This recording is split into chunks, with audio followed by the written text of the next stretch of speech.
has been a track record of what's been built behind this individual. You can't be scared to move up in life and not understanding you're always going to be stepping in a different hierarchy, right? We always talk about cars as the most simplest things, right? You have somebody like, oh, you got the base model. Next one, oh, you kind of got the mid level. Oh, you got the super sport. Oh, you got the luxury. You got the top of the line. See, even in the smallest things, they make a hierarchy or package deals that give you the basic to the top of the line. Some of us are starting at a basic level, but we're going to always aim to go to the top. It's all about how much work effort you're going to put into it. All right, today's subject's over, respecting the hierarchy. Hierarchies are in place to keep individuals who want to come to the top. You can start at the very bottom. They're in place with competent individuals as well. The hierarchy is neither a good thing, neither a bad thing, but there's things in place that help us build on a social level, group level, economic level, industrial level. Everything is there in place. Now, the most interesting part, when I was having this discussion with somebody else, somebody said, well, how would you think of the world if it was somewhat like Wakanda, right? You know, Black Panther, meaning there are individual rulers from each nation that could come challenge for the throne and for the spotlight. I said, I mean, that's cool. I mean, but ask yourself, if combat is the necessary only step for you to come into power within like the Black Panther or Wakanda society, think about the strongest man that might not be the smartest and competent individual to lead. Therefore, there should be some type of balance where you have a track record through your charisma. Like these individuals who have reached these hierarchies, whether it's in business, whether it's in organization, clubs, there's always a hierarchy to help keep things in force and for other people to have diplomatic input to help the society or organization move forward. So I definitely want to talk about that, even on a relationship level when it comes to hierarchy. It's there, but you know, let's kind of get into the subject. What do you got over the topic so far? All righty.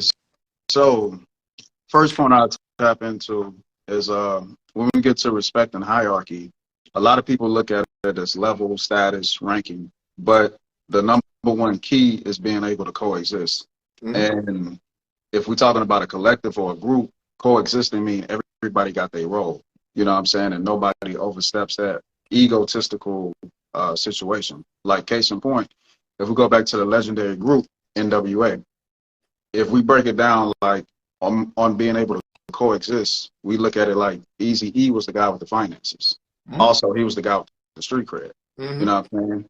Ren was from E's hood, but he didn't have the credibility and the resources that he had. So in the beginning, E didn't have talent, but he had resources. You know what I'm saying? So then you have Cube and Ren, which would be the writers. Cube, the more prolific writer. Ren, you know what I'm saying, falling behind him. Then you have Yellow and Dre, two producers. Dre being the more predominant producer, Yellow falling in behind him. So now that everybody got their ranking and their positioning and their value and what they can contribute, now we have to coexist. You know what I'm saying? So then later it became a point where he had to be a resource and talent, right? But his talent didn't come from himself. He needed Cube and Ren to write for him. Same thing with Dre. Cube wrote for Dre. So Cube was a rapper and a writer. So we come together as a collective. Everybody knows what they bring to the collective for it to function. So before we can start with the respect and the hierarchy part, we have to first know what do we all bring to the table in the form of value. Correct. I'm saying, so then we could kind of like start a ranking system. If it's even necessary all the time, sometimes the biggest part is just being able to coexist. We look at a team like the LA Lakers recently, right? They've been sucking ass pretty much, right? And then last year they had more talent and people was kind of like, damn, how can this team have all this talent and not thrive? It's because thriving is not always about talent. It's about how do you coexist. So that's why they fired the coach, because they was like, maybe the coach isn't managing the talent properly. So I just wanted to put that out there before we get into like who falls in what place. First, we got to know what value are we bringing. And like I said, going back to the NWA thing, I don't need Dre to out-rap Q. I don't need Cube to try to outproduce Drake. I don't need, you know what I'm saying? I need everybody to play their role properly, and then we can see how it falls into a system of hierarchy based on value first. So that's my opening. Man, that was beautiful because we can always break that down to business. CEO, CFO, CIO, chief in marketing. All those are individuals who have stayed in their lane and mastered it and come to a collective to try to make the business grow, whatever it is. He said, hey, what's going on with marketing? Hey, this might be going on with marketing. Well, check with our finances to see if we can throw more money into the and more money into marketing. The visionary might be like, okay, if we throw more money into the marketing, this is what my overall vision should be for the project. Like this is a collective that comes together to make things run. Now, one thing about the hierarchy I will say is you start from the bottom and get a chance to go to the top. Now, in some hierarchy situations, hey, I'm not gonna lie, there is some corruptions. You have people who might be in a corrupt position that might look at you as competition, who's stepping up to the plate and be like, hey, he can't come here. We need to eliminate it as fast as possible. That's why one of the situations one of my lady friends have gone through, she said, look, I noticed when I got into the business world, men are kind of cutthroat, right? I remember they used to bully me, like to leave a job site. They used to tell me I'm not fit for this and do this. She said, it wasn't until I stayed, I started getting the respect. I said, welcome to the life of a man. It's competitive. We try to eliminate the weakest people and keep the strongest around us. You might look at it as a sex thing, but I'm letting you know this is how men operate, period. It's cutthroat. Everything is competitive. That's why when people try to say, hey, everything's not a competition, to who or who? It depends on what they're going for at the end of the day. So going from the bottom, rising to the top, like I said, anybody has a chance to get to the top depending on what are you aiming for. Organizations, I put it like this. In one organization, I can have some rank. When I walk into another social status, I might be the lowest person within that rank. One thing that people kind of get a glimpse of and kind of don't understand is no matter where you walk through, you're stepping into a different hierarchy at all times. And people try to dismiss it with like, well, at work, I'm the man. I was like, yeah, but your social life, you ain't shit. We don't care. And then that's why some people will try to use their status within a business or how Kevin Samuels said with a LinkedIn level to have the awareness to where it's there like, okay, this is track record. While you have another person who has built up his credibility with networking, talking to people, shadowing them. It's two different things, but like they said, one thing is on an eye level and one thing has been a track record of what's been built behind this individual. You can't be scared to move up in life and not understanding you're always going to be stepping in a different hierarchy, right? We always talk about cars as the most simplest things, right? You have somebody like, oh, you got the base model. Next one, oh, you kind of got the mid-level. Oh, you got the super sport. Oh, you got the luxury. You got the top of the line. See, even in the smallest things, they make a hierarchy or package deals that give you the basic to the top of the line. Some of us are starting at a basic level, but we're going to always aim to go to the top. It's all about how much work effort you're going to put into it, right? And not to be too long with it, but like I said, it's in everything. You go and karate. Look, right now, if I stepped in a dojo and there's a karate master, you think I can challenge the master straightforward? No, I got to go through all the ranks before I can even get to him. It's all about discipline, work ethics. You follow the line of rules and regulations anywhere you go. Okay. I'll take it here. I say this a lot, but strengths and weaknesses. A lot of people like to establish hierarchy only based on their strengths and not their weaknesses, which is a major flaw, right? So your overall value is not just what you're good at, but it's based on the things that you're bad at as well. And this is what's going to establish hierarchy by work ethic and performance. So the ego has to be in place, and then we got to be real. If we talk about respect and hierarchy, the first thing we got to do is know ourselves and respect ourselves, right? And this is going to channel how we view other people. So if I only look to hierarchy, what most people do is common by age. If someone's older, right, usually you will feel like they are higher in the hierarchy status because of the age. But somebody could be your same age and still be above you within hierarchy. So it's not really based on age and certain tangible things all the time. And like I say, if you think that you're above someone only based on your strengths, then you're blind, right? Because it's always going to be things that somebody else can do better than you. So that's where self-evaluation, sometimes it has to be self and peer evaluation as well. Other people have to evaluate you at the same time. So when it comes down to the hierarchy thing, like I say, you brought up a key point, like a competition. Competition is cool, but it's like, I think the biggest thing that you're competing with first and foremost is self, right? So self-mastery is key when we talk about hierarchy. You can't really compete with other people and prove value in a collective if you haven't done it with yourself first. So the metrics that you follow are going to be off. Like I said, some people judge hierarchy by age, some people judge it by status. You know what I'm saying? In one world, you can have hierarchy by who's married. You know what I'm saying? In another world, it could be based on how many hoes you got. You know what I'm saying? So it's going to vary based on you always step into a different environment, and metrics play a part. So like you say, you're not going to have the same rank in every room that you enter. So you want to be teachable. You want to not only just put people above you that's higher in age, because like I said, it's going to be somebody in your circle that's already a level or two higher than you. So being able to humble down in certain situations and step up in different situations is very key to how you're going to fall in the hierarchy. So definitely, man. Great points, man. Oh, man. Like I said, I like hierarchy on the ability that you can start at the bottom and get to the top. As to where in some situations, you can never you never can climb, right? We have a monarchy.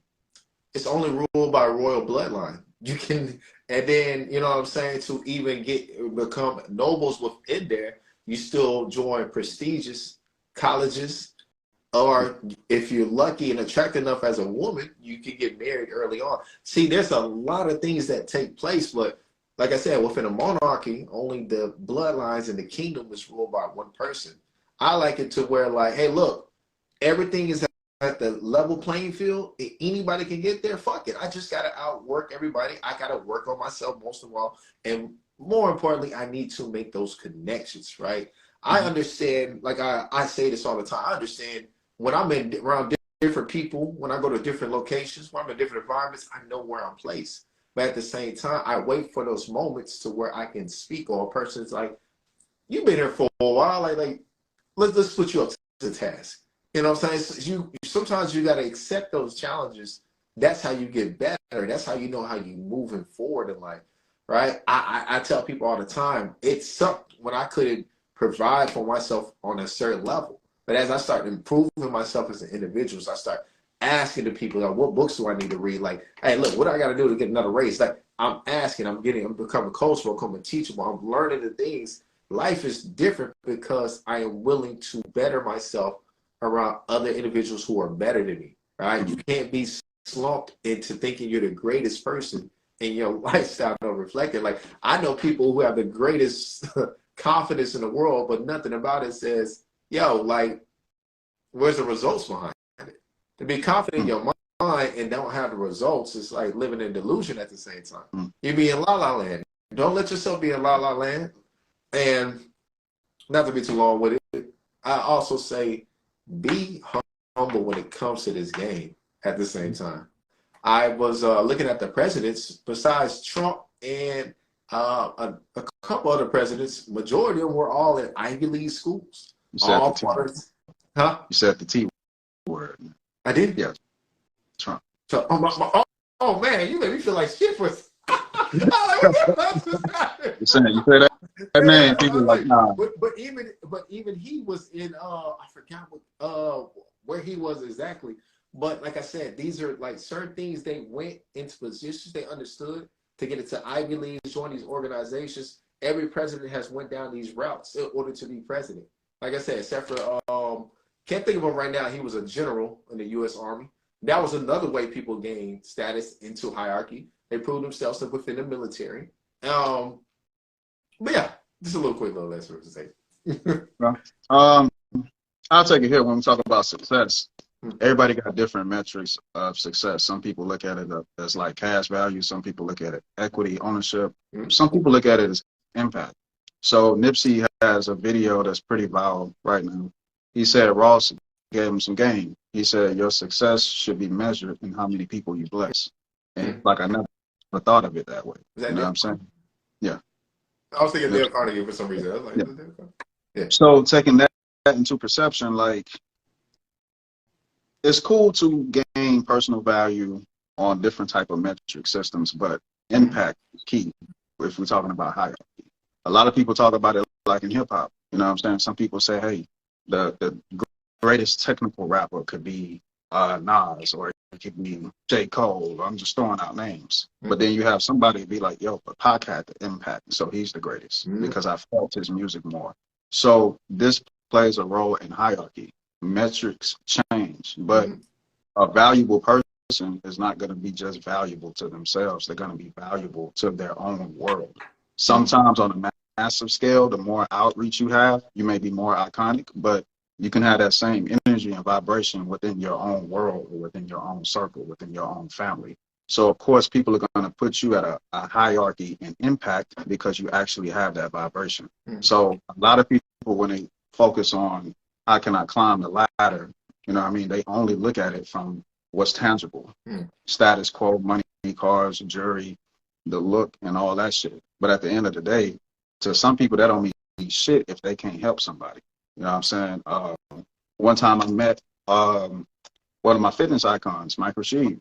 The way I met him the first time was he had a program called Dirty Angels. And he went on this live and he like, yo, I'm pulling up to Houston and we're going to feed the homeless pretty much. Well, he didn't even say that. He said, look, I got a thing in Houston. I want y'all to pull up. So, you know, we pull up. We excited to meet him.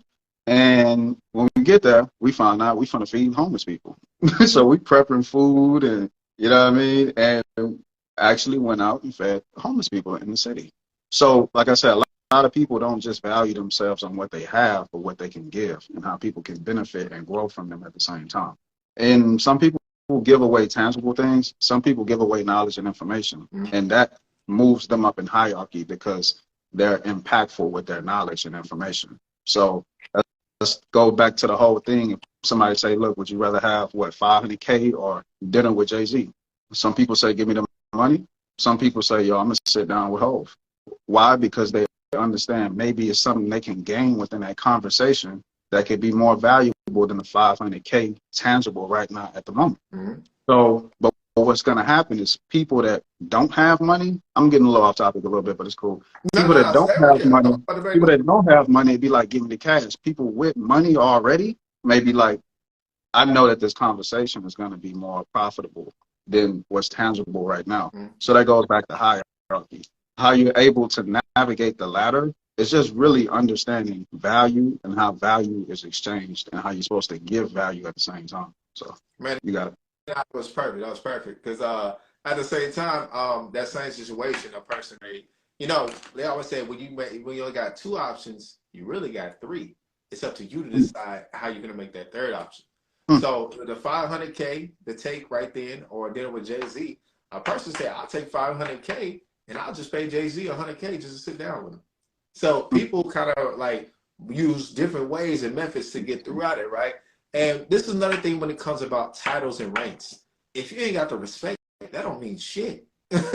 I know people, you got people at your jobs right now that are managers, supervisors, they come in yelling and blah, blah, blah, and like the whole energy goes down. But it's a person that's below them that can move the room and make people want to work, right? So you might reign and supreme in the hierarchy when it comes to climbing the corporate ladder, but the respect level that you don't have is what's going to fault you, because then that individual could take your position if others are observing him move. This is why if you ever see anything like when supervisors or corporate people come down, if you ever notice like the supervisors, managers, and regional managers, they all start working real quickly, right? There's a person that's already been doing the work there that all they got to do is put their eyes on, knowing they can take their own position. it's just all about how you're gonna maneuver, right? I don't, like I said, I'm into climbing different things, and some things I'll never climb because I'm not interested in. I sit down and talk to you. I learn the ways and the methods and stuff, but some things just really don't interest me. There's a hierarchy even in animals. The wolf. There's a difference between within animals why one leads in the front, while one leads in the back. Different, what you said, different matrix. It's all around us, no matter where we go. It's there. Like I don't bullshit around. Like it's quite obvious. When you can become realistic to things, you can live life on a different level. Like when I'm reading rooms and the energy, I know how I got to come forth and what I need to reserve myself on. But at the same time, when I'm able to strike that match, I'm gonna light that bitch up so they know who the fuck I am. You got a time to prepare for the moments where when you do something so incredible, somebody pulls you to the side. Hey, let me talk with you, right? I remember it's times, I told you about it before. I was driving through Walmart one time. I seen an old lady struggling with she had 32 bottles of water. She's old. I was like, I don't know how she'll get it. I literally just hopped out my car, put it in her cart. Put it in her car, and I drove. And I'm still at work, and somebody pulled up to me like, "Hey, like, I seen what you did for that old woman. Just know that men like us appreciate that. If you ever need anything within this town, let me know." I was like, "Fuck," you know what I'm saying? And then because it's individuals that see those situations and look versus the people who take actions. When you see situations, take those actions. Never know who the fuck looking. Cool. I could take it somewhere else. Everybody want to move up the ladder, but they don't understand hard work ethic, right? One of my favorite people, Kobe Bryant. E.T. did a breakdown on him. He said, look, at one point I thought he was a ball hog. Like, no shit. Fucking ball hog. When he further evaluated the situation, he like, yo, dude is the first one in practice and the last one to leave, right? Nobody worked hard. So in practice, he's looking at who's doing what. He's evaluating his peers. Okay, you on your phone, you ain't really paying attention, you always last to finish your workouts. Bro, when it comes down to that last shot, I'm taking that bitch. Move out the way. Why? Because I put in the work to do that. You didn't. So when it comes down to this hierarchy shit, yeah, we're on the same team. You know what I'm saying? We all professionals. We all getting money. Cool. But at the same time, I'm outperforming you.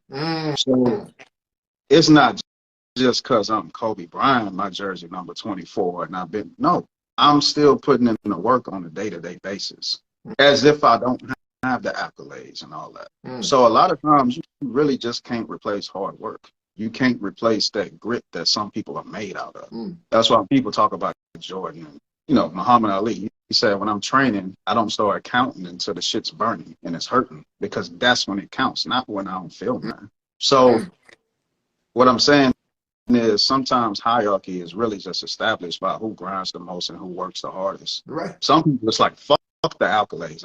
None of that shit. When people say LeBron is the GOAT, some people just don't vibe with that shit because they like, I done seen that man walk away from some games that, you know what I'm saying, he walked away with an L.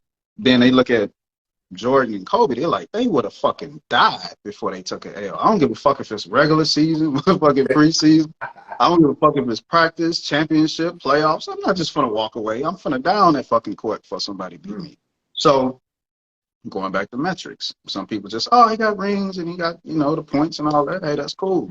That shit is going to be different in everybody's world. So I just wanted to say that don't overlook the most important thing that's going to move you up the ladder and have people judge you. It's actually your work that you put into shit. People are always observing, what are you doing? What are you bringing to the table? Kind of going back to value, but hard work and shit, that's completely different.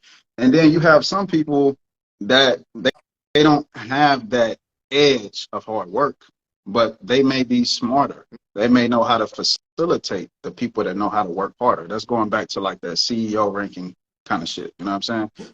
A CEO necessarily may be just better at organizing people. You may be better at doing the work and the labor, right? The two need each other. Right. You know what I'm saying? It is the person at the top need everybody that's under them all the way down to the bottom. If one person in that mechanic is thrown off, the whole system is going to shit. It don't matter how great of a leader you are if you don't have nobody following you. Right. And I would question, how great of a leader are you if you don't have nobody following you? Mm-hmm. So I'm done, man. Man, that was actually beautiful, man. I was like, that's why they always look for replacements as quick as possible when that spot becomes available, right? There was something I was about to say, it just slipped my mind. Chris, you was making a great point. But I will also say this, right? He also made a good point. Sometimes being a person who outperforms doesn't matter. Sometimes the biggest person is the most charismatic individual. I'm telling you right now. I didn't see it so many times. I didn't fail in this trap before. I'm performing hard. I'm like, yo, look at this shit I did. Look at all these hours. All he do is talk to fucking people. But talking to those people, it made them want to move. It made them want to be better. Like, he asked me about my day. Ain't nobody asked me about my day. He said, does my dog need a treat? God damn it, I didn't know he knew I had a dog. I am dead serious.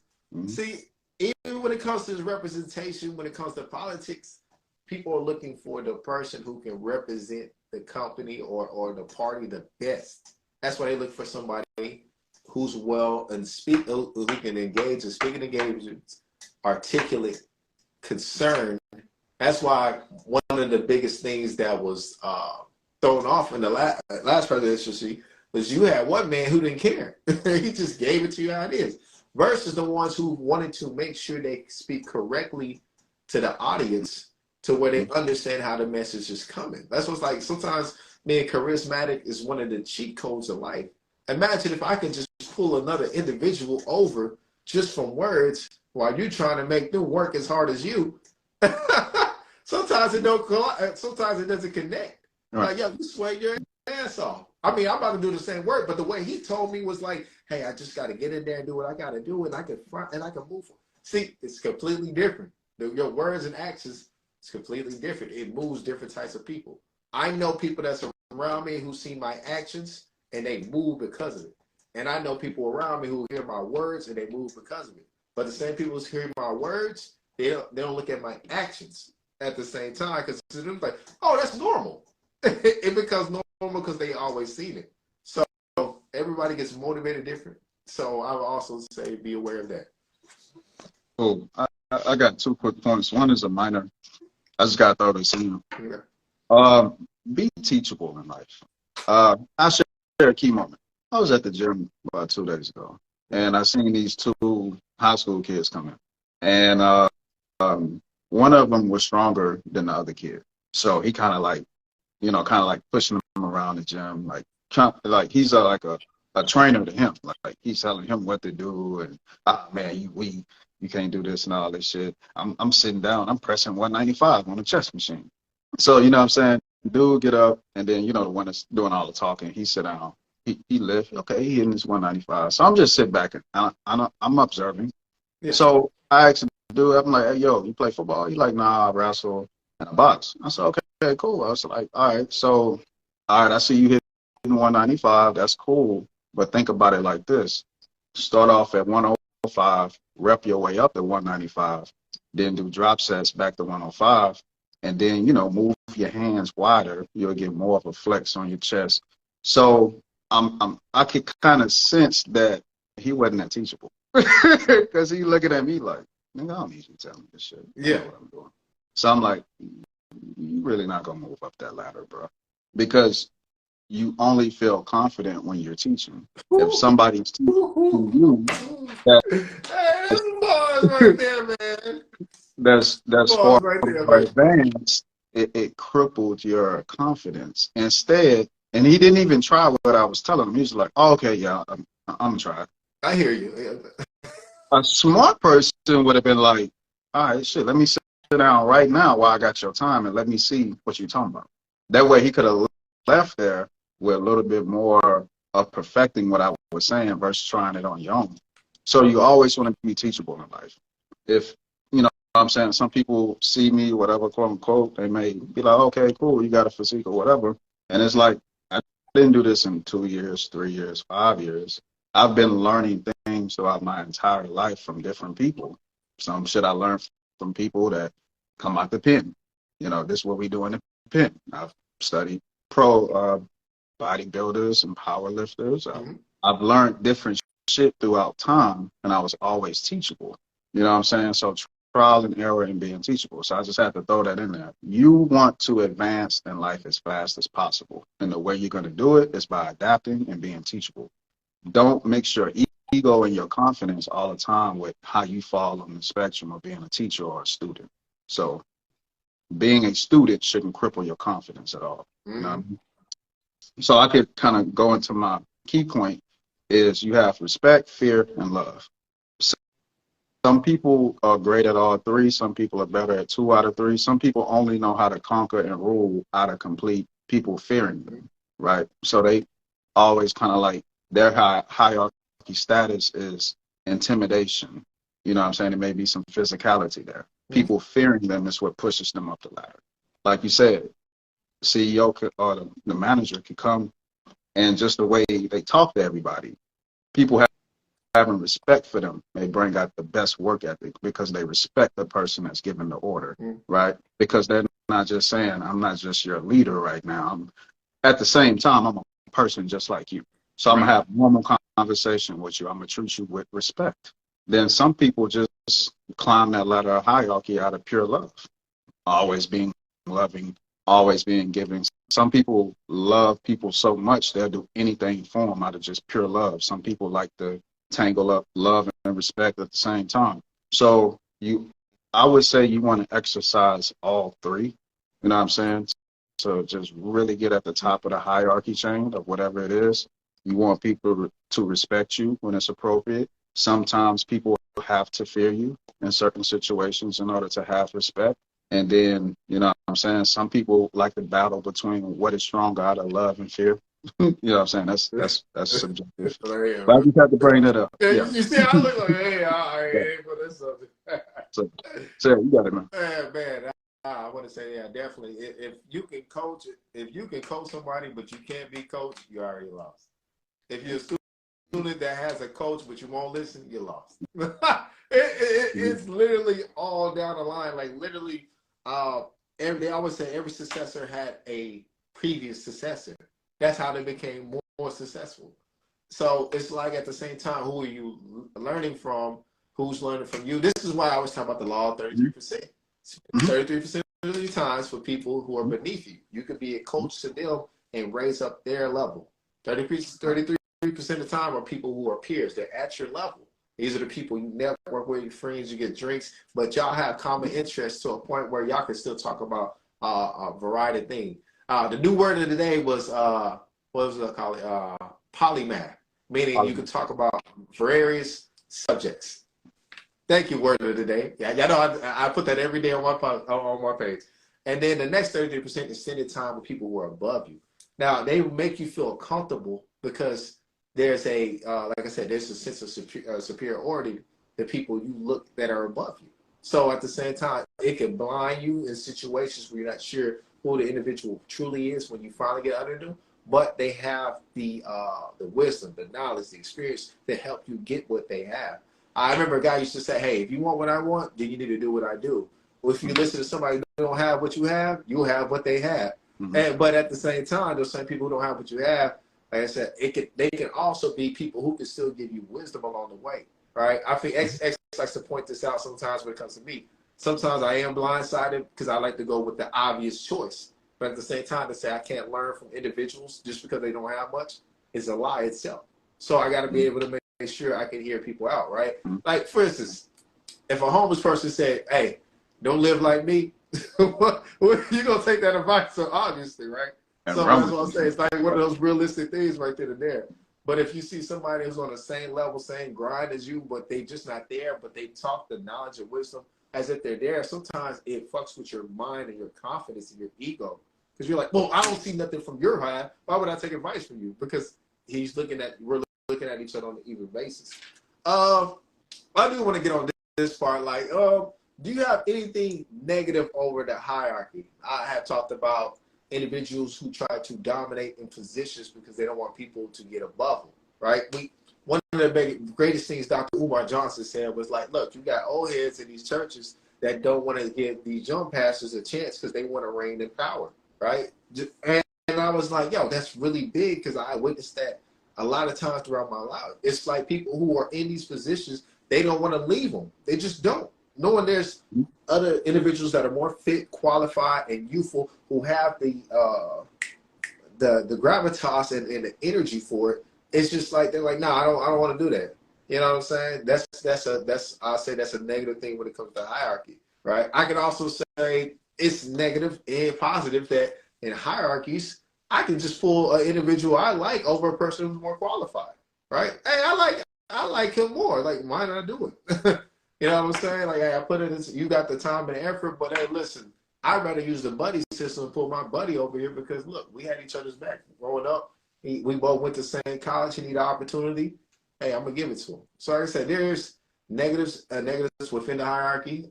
But one thing I do like about when things get too negative in a hierarchy, if there's rules and regulations, there are also times to call for diplomatic negotiations where people can pinpoint it out. That's why a president cannot overreign everything within the United States. He has to go through all legislations and everything. Yeah, go ahead, brother.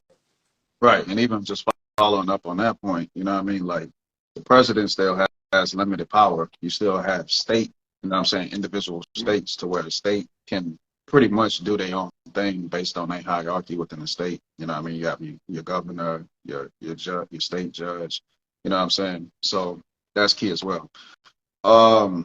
Problems with hierarchy.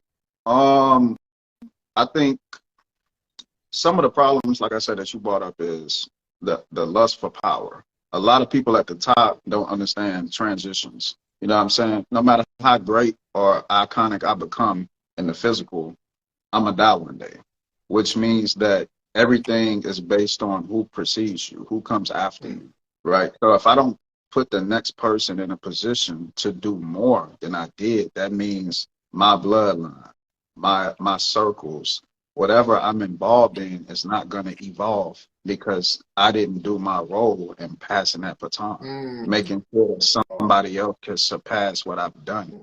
So the power that I want to tap into is not just being powerful as an individual, but being powerful as part of a collective. So now the power don't just serve me, it serves what I represent, whether it's my race, ethnicity, maybe certain groups I belong to, whatever the case is.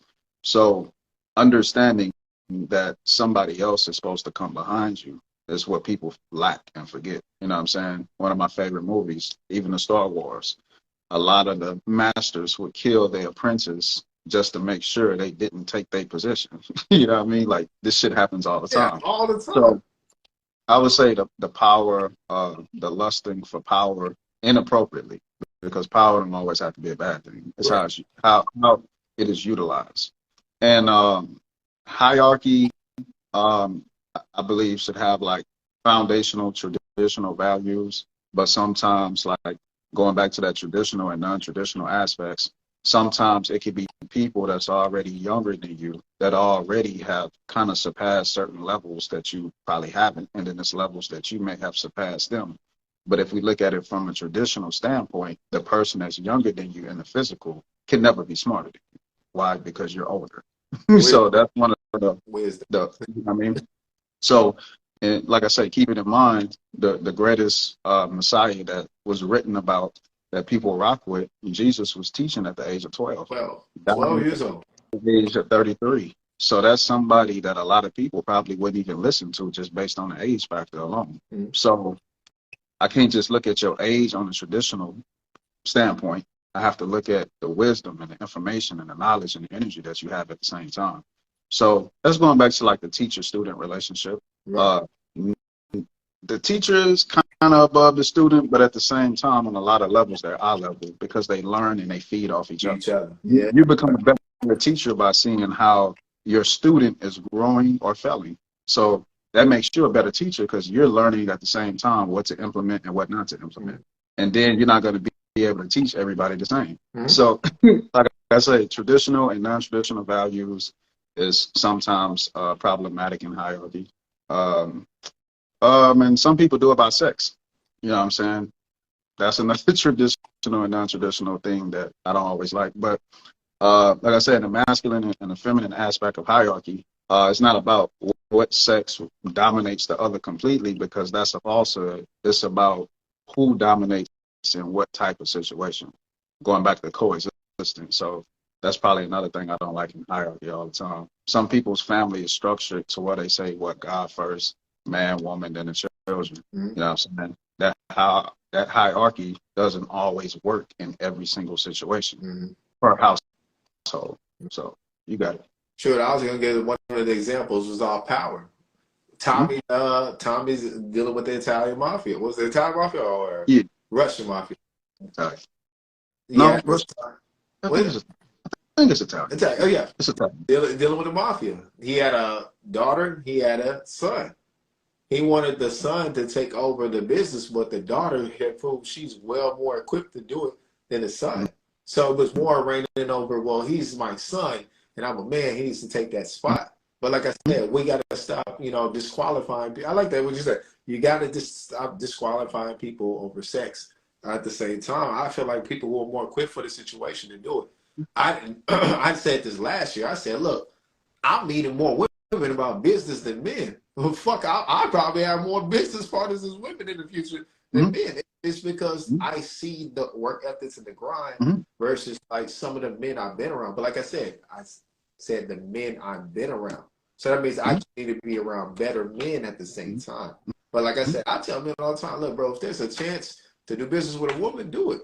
Just remember, keep your dick in your pants, bro. Just keep it business related. And that's one of the things that if you have a safer sexual mind or a business mindset, yeah, I ain't gonna lie. Doing business with a woman, shoot, a lot of things get tempted, things get heated. Especially you talk about assets and what you gonna build and this. You be like, man, look, fuck this goddamn paperwork. Like, what's up with that ass? Like, but you gotta stay focused, bro. Hey, look, I'm in a situation like, hey man, fuck all this. You know what I'm saying? But you know what I'm saying? You gotta learn how to stay in your frame and just, you know what I'm saying? And I would say, like, what's the word I want to say? Absorb that information to know there's other women out there like this that you can actually build a relationship outside of your business, unless you're gonna, go down that route. But other than that, like I said, I like absorbing certain energies I get from women, and I don't move forward with them. I just like absorbing it, keeping it in me. Like, man, that's some powerful shit. I know I can find somebody like that on a relationship on an intimate level. But like I said, I kind of rambled right there, though. No, you cool. You got let me else, man? We can talk about it, or hey, it was a great episode right there. But now, let me tap in on what you just said. A lot of people really don't know how a lot of things work. We broke down how like women can play a predominant role in like organizations and businesses or whatever. Oh, yeah. If we look at like all of the black movements, like even the Black Panthers and all these things, that shit was over 80% women. Who you think did the paperwork? Who you think did the organization, the organizing everything? Shit, women did that. You know what I'm saying? So a lot of people take face value at the forefront and think that's the head of the movement without understanding everybody's impact and role. So that was key that you brought that up. And the last point I'll bring up on hierarchy is happiness. A lot of people normally think that the person at the top of the food chain is the happiest. And that's a part, right? Because happiness is subjective and it's personal. So it's not always based on what's tangible. Some people don't have inner peace and happiness. Some people don't heal properly. So what they say, what good does it do for a man to gain the world and lose his soul? I ain't talking about selling your soul to the devil or y'all believe in Illuminati and none of that bullshit. Losing your soul is not being in tune with who you truly are on the inside. You know what I'm saying? So a lot of people only want to climb hierarchy when it comes to the outer, the external, but not the internal. So you want to do it on all levels to truly have abundance. You know what I mean? So one thing that fucked me up one day is I'm at work. I got this one route that I do. I'm in the hood, and I'm stressing. Life is life. I'm worried about everything I got going on, shit I'm trying to produce, and and I'm caught in the grind. You know what I'm saying? I'm having a bad day, vibration low. I see this homeless dude I see out there all the time. I know he homeless, smoke crack. But when I see this dude all the time, he got a smile on his face. Now, I know they say cocaine is a hell of a drug, but that ain't just the drug that's making this person happy. Every time I talk to him, he's happy, energy on 10. You know what I mean? He's talking, he's conversational. Dude don't have nowhere to live. But at that moment, I realized I'm living wrong in certain aspects because I'm looking at hierarchy and something completely different. This person got way less than me. That's 10 times more happy. Technically, yeah. So you just really got to check yourself. Look in that mirror. You know what I'm saying? It's cool to go for, everybody want to be an entrepreneur. Everybody want to make six figures. Everybody want to look good. You know what I'm saying? Everybody want to live that life, but make sure the inner you is intact. So never in any situation of life should you see people that have less than you that exceeds you in happiness. That means you're doing something wrong. So, yeah, we want to be not only just the most successful, but the most vibrant person in the world. And that don't always correlate with success. So value, impact, happiness is sometimes something completely different that people don't value.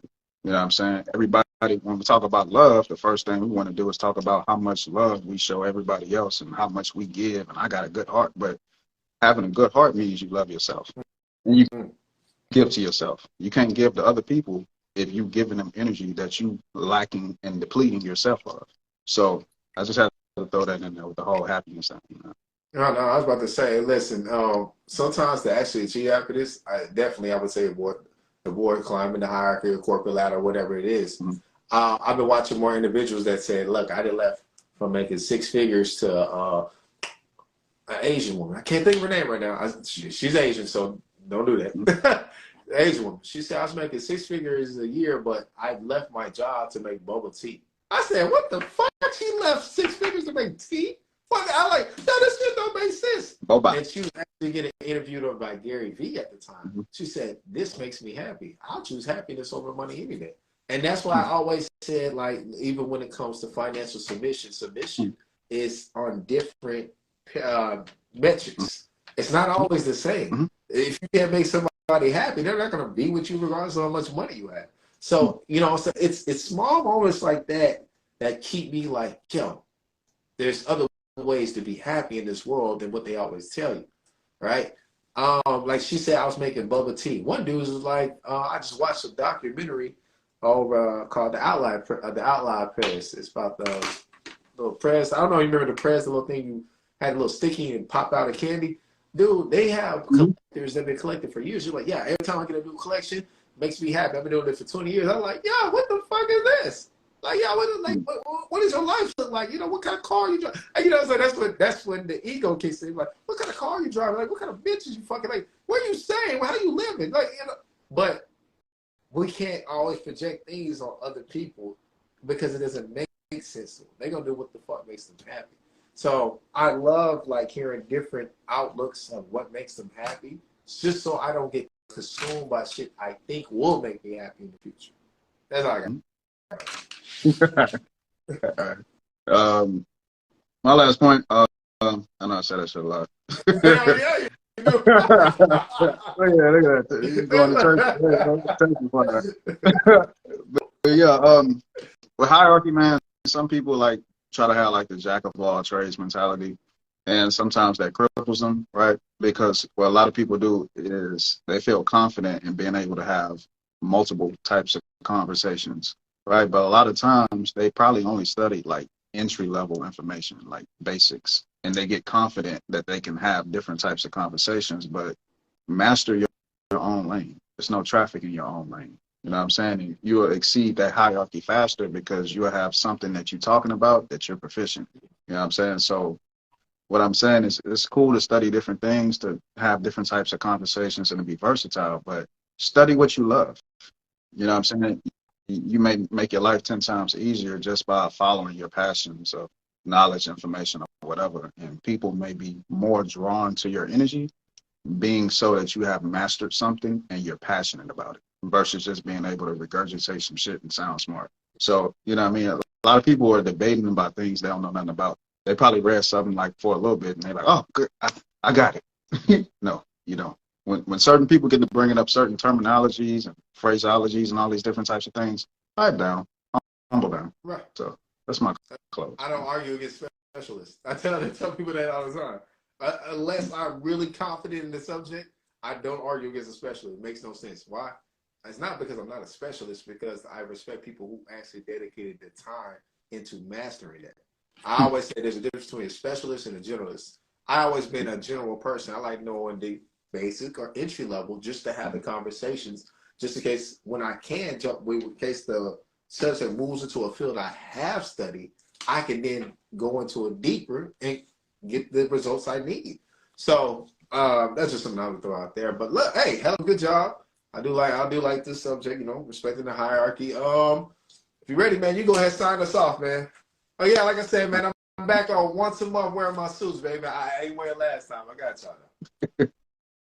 All right. Hey, we appreciate y'all for watching, spending y'all time with us. Talking to Talk Official Podcast. We have our YouTube links and both of our bios. Up top, we got No Ordinary Brother. I go by the name of King Exodus. We appreciate y'all time.